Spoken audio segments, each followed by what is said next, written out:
Hello everyone. आज के video में हम बात करेंगे मध्य प्रदेश भू अभिलेख प्रबंधन समिति के द्वारा डाटा एंट्री ऑपरेटर के 770 पोस्ट के लिए जो रिक्रूटमेंट नोटिफिकेशन 2026 जारी किया है, इसकी ऑनलाइन फॉर्म आपके ऑनगोइंग है, जिसकी लास्ट डेट आपकी जल्दी समाप्त होने वाली है। तो आप सभी ने अभी तक ऑनलाइन फॉर्म को फिल नहीं किया है, तो इस वीडियो में हम ऑनलाइन फॉर्म को कैसे आपको फिल करना है कंप्लीट जानकारी देखने वाले हैं। तो चलिए स्टार्ट करते हैं आज के वीडियो को। साथ ही आप सभी से छोटा सा रिक्वेस्ट है, चैनल पर आप यदि पहली बार विजिट कर रहे हैं तो चैनल को सब्सक्राइब करके जरूर रखिए, और वीडियो को लाइक नहीं किया तो वीडियो को भी लाइक जरूर कीजिए। तो ये आपकी वैकेंसी है जिसमें आपके टोटल 770 पोस्टें आपकी निकाली गई हैं। इसमें योग्यता की बात करें तो आपके पास 12th पास होना चाहिए, प्लस आपका जो CPCT है ये भी आपके पास उत्तीर्ण होना चाहिए। बाकी यहाँ पर एज दे सकते हैं, और आपकी अपर एज लिमिट में भी छूट यहाँ से आप देख सकते हैं। इसका वैकेंसी की बात करें तो आपकी पोस्ट वाइज यहाँ पर आपकी जो कैटेगरी वाइज है यहाँ पर इनको अलग अलग डिवाइड कर दिया है, तो आप यहाँ पर देख सकते हैं। बाकी यहाँ पर इसकी डेट को आप देख लीजिए, तो आपकी 5 तारीख से ऑनलाइन फॉर्म प्रारंभ है और लास्ट डेट आपकी 3 अप्रैल 2026 रखी गई। तो आपको लास्ट डेट का वेट नहीं करना है, क्योंकि बाद में साइट आपकी स्लो हो जाती है, फिर आप फॉर्म फिल नहीं कर पाएंगे। तो आपको पहली फॉर्म को फिल कर देना है। बाकी ये आपके आवश्यक दस्तावेज हैं, आपकी चयन प्रक्रिया है, तो इन सभी जानकारी को आप एक बार नोटिफिकेशन को डाउनलोड करके पढ़ लीजिए, उसके बाद ही फॉर्म को अप्लाई आप कीजिए। तो चलिए इसके ऑनलाइन फॉर्म के पोर्टल पर चलते हैं। ऑनलाइन फॉर्म फिल करने के लिए आप अपने ब्राउजर में टाइप कीजिए चैन CHAYN चैन MP ऑनलाइन।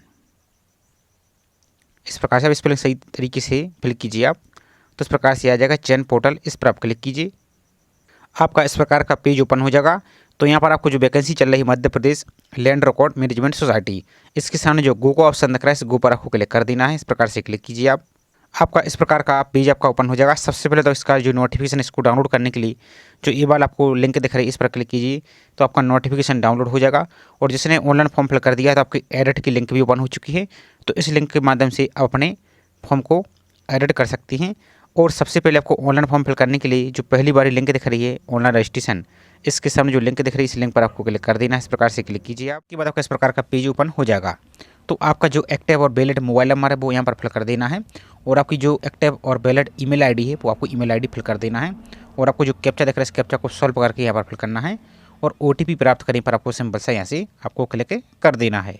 तो जो भी आपको OTP प्राप्त हुआ है वो OTP यहाँ पर आप फिल कर देंगे, और पंजीयन करने पर सिंपल से आपको क्लिक कर देना है। तो आपका जो रजिस्टर्ड मोबाइल नंबर है उस पर एक रजिस्ट्रेशन नंबर आपका, एक पासवर्ड आपको सेंड कर दिया जाएगा। किस प्रकार से चलिए आपको हम दिखा देते हैं एक बार। तो जैसे पंजीयन पर क्लिक करते हैं तो आपको इस प्रकार से देख सकते हैं आपका पंजीयन सफलतापूर्वक हो गया है। आपका पंजीयन जो है रजिस्टर्ड मोबाइल नंबर पर भेज दिया गया है, तो आपको ओके पर सिंपल से क्लिक आपको कर देना है। तो जैसे इस पर क्लिक करते हैं तो आपका जो रजिस्ट्रेशन नंबर इस प्रकार से आपका मैसेज आया होगा, तो उसमें आपको एक रजिस्ट्रेशन नंबर दिख रहा होगा, एक आपको यहाँ पर पासवर्ड दिख रहा होगा। पासवर्ड जो भी आपको ध्यान से देखना है, जैसे स्मॉल लेटर लिखा है तो स्मॉल लेटर, कैपिटल लिखा है तो कैपिटल, इस प्रकार से जो भी लिखा है वो इससे आपको यूज करना है। इसका स्क्रीनशॉट यहाँ से ले लीजिए। इसके बाद आपको दोबारा से डैशबोर्ड पर चलना है। तो इसके बाद जैसे बैक आ जाती हैं तो अब यहाँ पर एक ऑप्शन और दिख रहा है, यहाँ पर एप्लीकेशन फॉर्म। यहाँ पर देखिए इसके सामने जो लिंक दिख रही है इस पर आप क्लिक करेंगे, इस प्रकार से क्लिक कर देना है। तो आपका जो रजिस्ट्रेशन नंबर और पासवर्ड प्राप्त हुआ है वो आगे यहाँ पर आपको फिल करना होगा। इस प्रकार से आपका पेज ओपन हो जाएगा। तो आपका जो आवेदन नंबर है वो यहाँ पर आप फिल कीजिए जो आपको मैसेज में आया है, और आपको जो पासवर्ड आया है वो पासवर्ड यहाँ पर फिल कीजिए, और इस कैप्चा को यहाँ पर फिल करके अब लॉगिन पर क्लिक कीजिए। और मान लीजिए यदि आपको पासवर्ड नहीं आया है, मान लीजिए फॉर एग्जाम्पल के लिए मैसेज भी नहीं आया है, तो उसके लिए एक बार आप दोबारा से फॉरवर्ड कर सकते हैं। कैसे आपको करना है तो आप बैक आ जाइए दोबारा से इसी प्रकार से।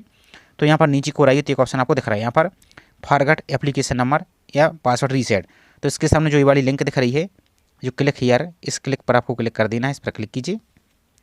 अब जैसे इस पर क्लिक करते हैं तो आपका पेज ओपन हो जाएगा, थोड़ा आपको वेट करना है। तो इस प्रकार से आपका पेज ओपन हो चुकी है।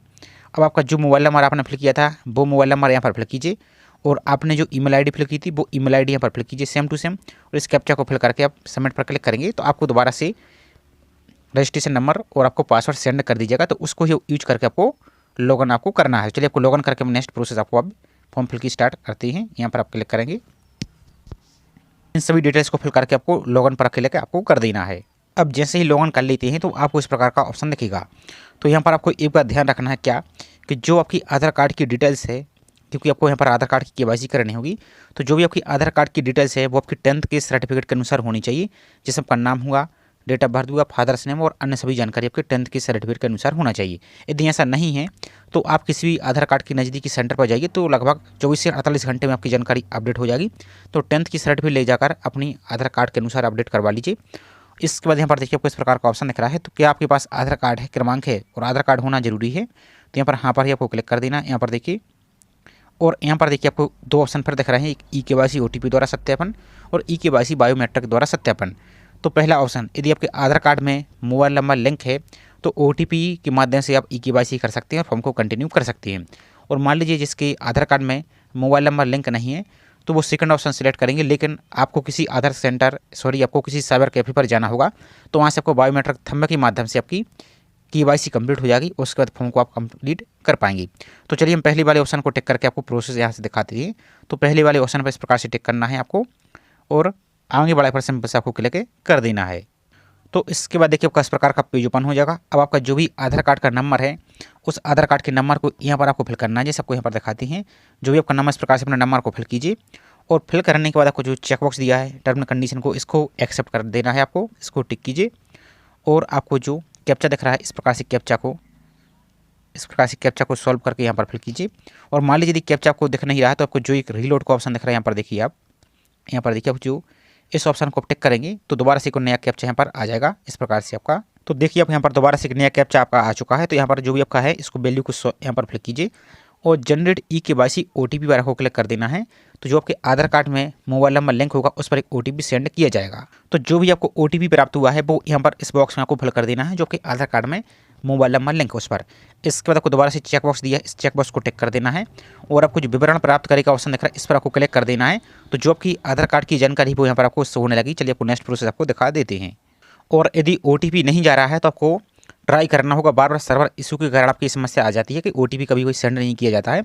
तो रिफ्रेश करके आप पेज को दोबारा से ट्राई करेंगे तो आपका ओटीपी वेरीफाई करने के बाद इस प्रकार का पेज दिखेगा।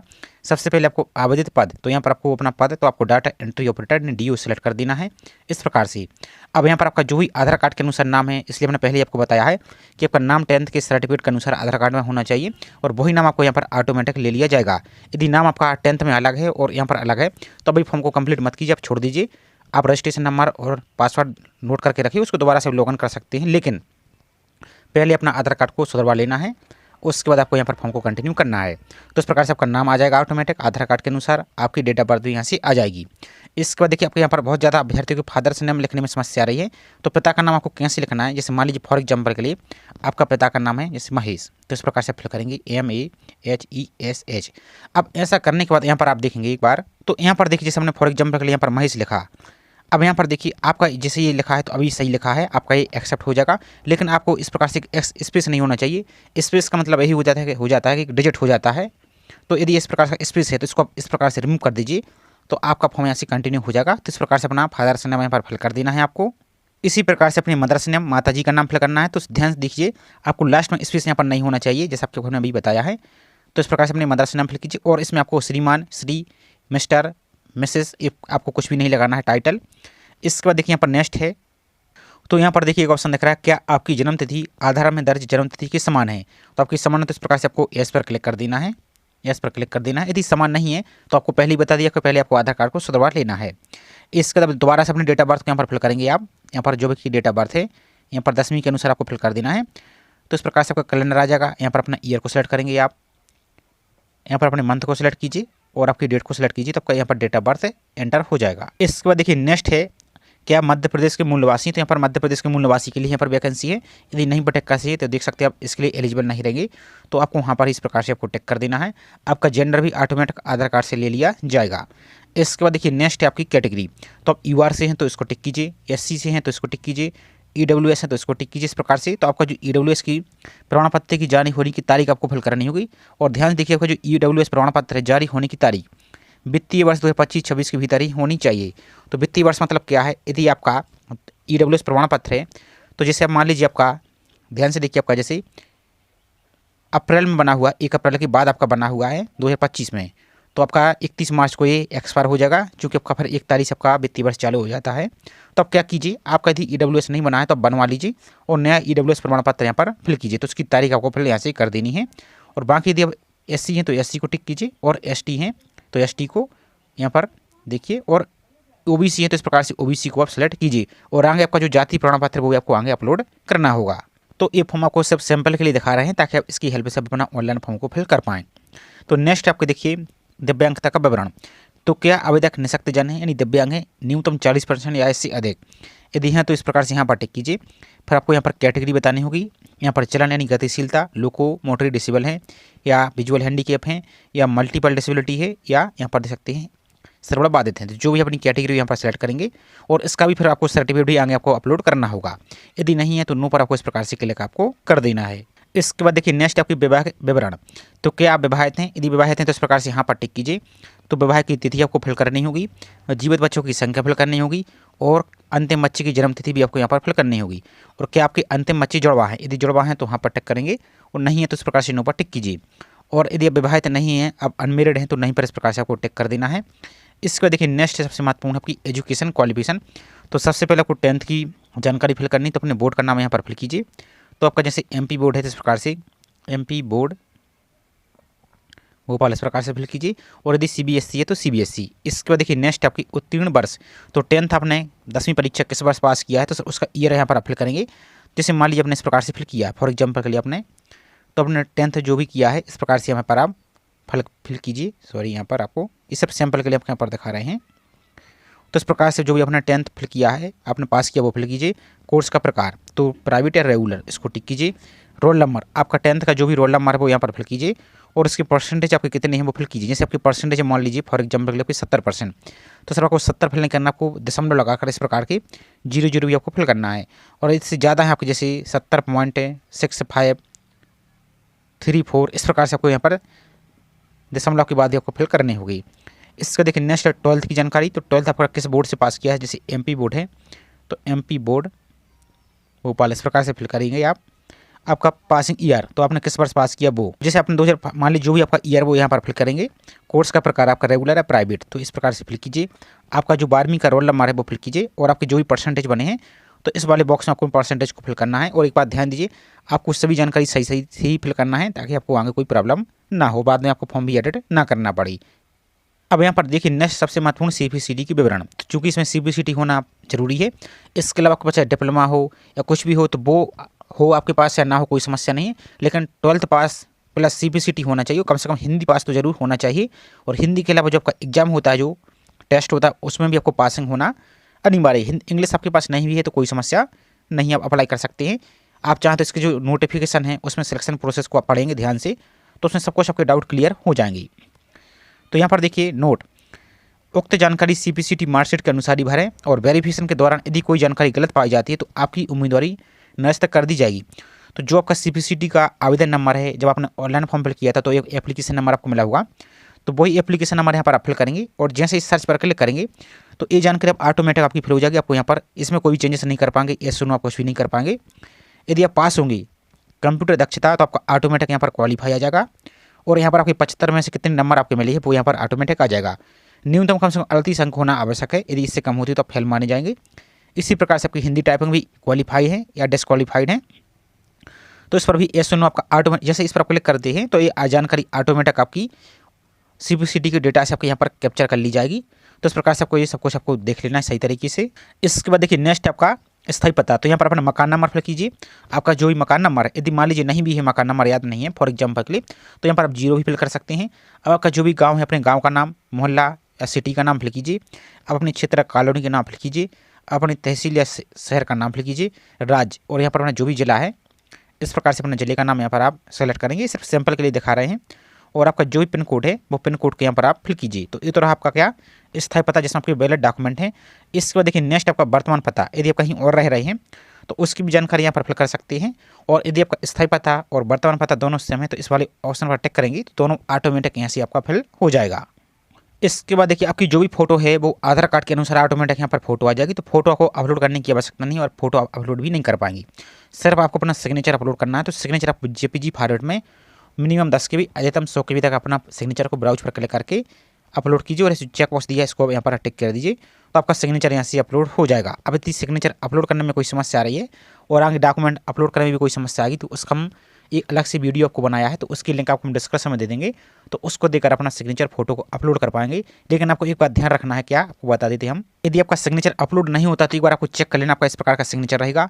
आप अपने मोबाइल में जाएंगे, जो फाइल रीनेम होता है इस प्रकार से रीनेम, यदि यहाँ पर कुछ और लिखा है यहाँ पर देखिए, तो आपको वो सब कुछ हटा देना है। सोच देखिए आपको सिंपल इस प्रकार से SGN कुछ भी यहाँ पर लिख देंगे और ओके पर क्लिक करके जब सिग्नेचर को अपलोड करेंगे तो आपका सिग्नेचर अपलोड हो जाएगा। उसका डायमेंशन और साइज भी चेक कर लेना है। यदि आपको समस्या आती है तो जो लिंक आपको हमने वीडियो के डिस्क्रिप्शन में दी है इमेज रिसाइज की, उसको आप देखकर आप अपना सिग्नेचर को रिसाइज करके अपलोड कर सकते हैं। तो इसके बाद देखिए नेक्स्ट आपको नीचे को चले जाना है। तो यहाँ पर आपका नाम आ जाएगा और आपको जो चेक बॉक्स दिया है इस चेक बॉक्स का आपको टिक करना है। यहाँ पर चेक बॉक्स पर टिक कीजिए और जमा पर आपको क्लिक कर देना है। अब एक बात ध्यान दीजिए, आपका यदि सिग्नेचर की साइज सही नहीं रहेगी तो आपको एरर आएगा, आपका सिग्नेचर अपलोड नहीं होगा, आपका फॉर्म भी आगे नहीं बढ़ेगा। तो जो आपको हमने जानकारी बताई वो आपको देख लेना है। और आपके नाम, जैसे आपका मदर से नाम हुआ, फादर से नाम हुआ, स्पेलिंग हुई, एड्रेस हुआ, इनमें भी आपको चेक कर लेना है किसी प्रकार कोई एरर या मिस्टेक तो नहीं है। आपका सब कुछ सही है तो फिर आपको जमा करे पर आपको सिंपल सा क्लिक आपको कर देना है। अब जैसे आप जमा करे पर क्लिक करते हैं तो आपको अपने डॉक्यूमेंट अपलोड करने होंगे। तो यहाँ पर देखिए आपका जाति प्रमाण पत्र है, तो यहाँ पर अपना इसका साइज 700 आपको रख देना है, इसका चौड़ाई, और हाइट इसकी 950 रख देना है और JPG फॉर्मेट में, और 140 KB के आसपास आपको यहाँ पर रखना है। इसके बाद आपका जो निवास प्रमाण पत्र है वो निवास प्रमाण पत्र अपलोड करना है।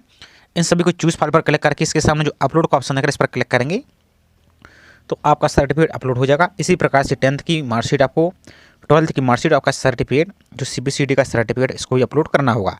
अब इनको कैसे रिसाइज करना है, इनका डायमेंशन कैसे सेट करना है, इसका साइज कैसे मेंटेन करना है, तो जो आपको लिंक हमने डिस्क्रिप्शन में दी है वीडियो की, उसको देखकर आप अपनी हेल्प ले सकते हैं। और उनको रिसर्च करने के बाद इन सभी पर आपको अपलोड पर क्लिक करना है। और आपको अपलोड करने के बाद एक बार आपको चेक जरूर कर लेना है। इन ऑप्शन पर क्लिक करके एक बार डाउनलोड पर क्लिक करके जो आपको एरो दिख रहा है इन पर चेक करके एक बार चेक कर लेना है कि सही से अपलोड हुआ है, ऐसा तो नहीं कोई और गलत डॉक्यूमेंट अपलोड हो गया। जैसे 10th की सर्टिफिकेट की जगह आपने 12th अपलोड कर दिया तो इसमें आपको समस्या हो जाएगी, आपका फॉर्म भी रिजेक्ट हो सकता है। तो चेक कर लेना है आपका सब कुछ सही, तो फिर आपको सबमिट करे पर ही आपको क्लिक यहाँ से कर देना है। अब जैसे ही सबमिट पर करे पर आप क्लिक करते हैं तो एक बार आपका पूरा फॉर्म का यहाँ पर प्रीव्यू ओपन हो जाएगा। इसको अच्छी तरीके से चेक कर लेना, कोई मिस्टेक तो नहीं।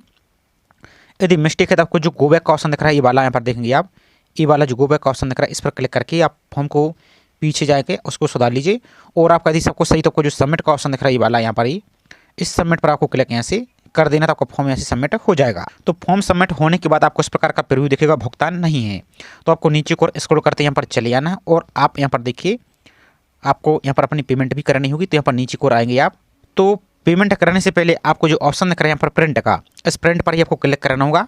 तो आप अपने फॉर्म का एक प्रिंट ले लीजिए और मान लीजिए मोबाइल से अप्लाई कर रहे हैं क्रोम ब्राउजर से खासकर, तो उसमें प्रिंट आपका नहीं हो रहा है तो कोई समस्या नहीं, आप सब एक बार इस पर क्लिक कर दीजिए और बैक आ जाइए। बैक आने के बाद आपको जो प्रोसीड टू पेमेंट का ऑप्शन दिख रहा है इस पर आप क्लिक करेंगे तो ये ऑप्शन आपका ओपन हो जाएगा। आप इसमें अपनी फीस को पेमेंट कर पाएंगे।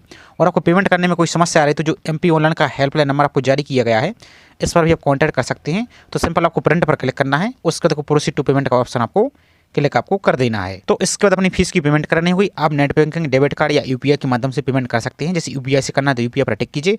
अब यहाँ पर दो ऑप्शन दिख रहा है, आप चाहे तो Paytm पर भी क्लिक करेंगे तो आपके QR कोड दिखेगा, उस QR कोड को स्कैन करके पेमेंट आप कर सकते हैं। तो जैसे हम पहले वाले ऑप्शन पर यहाँ पर आपको क्लिक कर देते हैं तो यहाँ पर देखिए आपको एक रेफरेंस नंबर दिखेगा और यहाँ पर एप्लीकेशन की फीस 397.5 आपको दिख रही है, 397.5 इस प्रकार की दिख रही है। तो यही फीस आपको लगेगी, एप्लीकेशन फीस नहीं है, ये पोर्टल चार्ज है। तो MP ऑनलाइन पोर्टल चार्ज आपको जो ले रहा है। तो सबमिट पर क्लिक करेंगे तो आपको एक QR कोड दिखेगा, उस QR कोड को स्कैन करके आप फोन पे, GPay किसी भी माध्यम से आप अपनी फीस को पेमेंट आप कर सकते हैं। और पेमेंट करने के बाद आप अपने फॉर्म का प्रिंट आउट जरूर ले लेना है और उसकी PDF भी सेव करके रखना है। अब फॉर्म को आप चेक कैसे करेंगे पेमेंट हुआ है या नहीं हुआ है, तो दोबारा सब इसी प्रकार के होम पेज पर आएंगे, डैशबोर्ड पर जो फॉर्म आपको ऑप्शन दिख रहा है इस पर आप अपने डैशबोर्ड को दोबारा से लॉगिन करेंगे इस प्रकार से। तो जो आपका एप्लीकेशन नंबर वो एप्लीकेशन नंबर फिल कीजिए, आपको जो पासवर्ड पर आता होगा पासवर्ड फिल कीजिए, इस कैप्चा को फिल करके लॉगिन पर क्लिक करेंगे तो आपका फॉर्म ओपन हो जाएगा, उसका प्रिंट आउट ले लीजिए। अब प्रिंट लेने में यदि आपके क्रोम ब्राउजर से समस्या आ रही है तो आप मोबाइल में गूगल प्ले स्टोर में जाकर फायरफॉक्स ब्राउजर को डाउनलोड कीजिए और उससे लॉगिन कीजिए और जब प्रिंट पर क्लिक करेंगे तो आपका फॉर्म प्रिंट हो जाएगा। उसको A4 साइज में PDF सेव करके रखिए और किसी भी आपको नज़दीकी साइबर कैफे पर जाकर उसकी हार्ड कॉपी को कम से कम जरूर निकाल के रख लेना है, ताकि जब आपका सिलेक्शन हो जाता है तो फॉर्म को भी आपको लेके जाना होगा। तो इस प्रकार से पूरी प्रोसेस थी। और आपको फॉर्म को प्रिंट लेने के बाद यदि फॉर्म में कोई मिस्टेक है तो देख सकते हैं एडिट की लिंक भी ओपन हो चुकी है। तो इस पर क्लिक करके आप अपने फॉर्म को भी एडिट कर सकते हैं। और यहाँ पर देखिए आपको पेमेंट फॉर, यहाँ पर देखिए यदि वहाँ से पेमेंट नहीं कर पाए हैं तो इस वाले ऑप्शन पर क्लिक करके यहाँ पर देखिए आप अपनी फीस को पेमेंट कर सकते हैं या डुप्लीकेट रिसिप्ट भी यहाँ पर, सॉरी इस वाले ऑप्शन पर ही आपको क्लिक करना है। यहाँ पर देखिए तो इस वाले ऑप्शन पर आप जो एप्लीकेशन नंबर है वो और डेट ऑफ बर्थ फिल करके इस कैप्चा को फिल करके आगे बढ़ा पर क्लिक करेंगे तो यहाँ से आप अपना फॉर्म की फीस पेमेंट कर सकते हैं और फॉर्म की रीप्रिंट अभी डुप्लीकेट रिसिप्ट भी यहाँ पर देख सकते हैं। तो छोटी सी इन्फॉर्मेशन थी, जानकारी पसंद आए हो तो वीडियो को लाइक कीजिए और चैनल को सब्सक्राइब नहीं किया है तो चैनल को सब्सक्राइब करके जरूर रखें इसी प्रकार की रेगुलर अपडेट पाने के लिए। तो चलिए मिलते हैं इसी तरीके से एक और नई जानकारी के साथ। जय हिंद।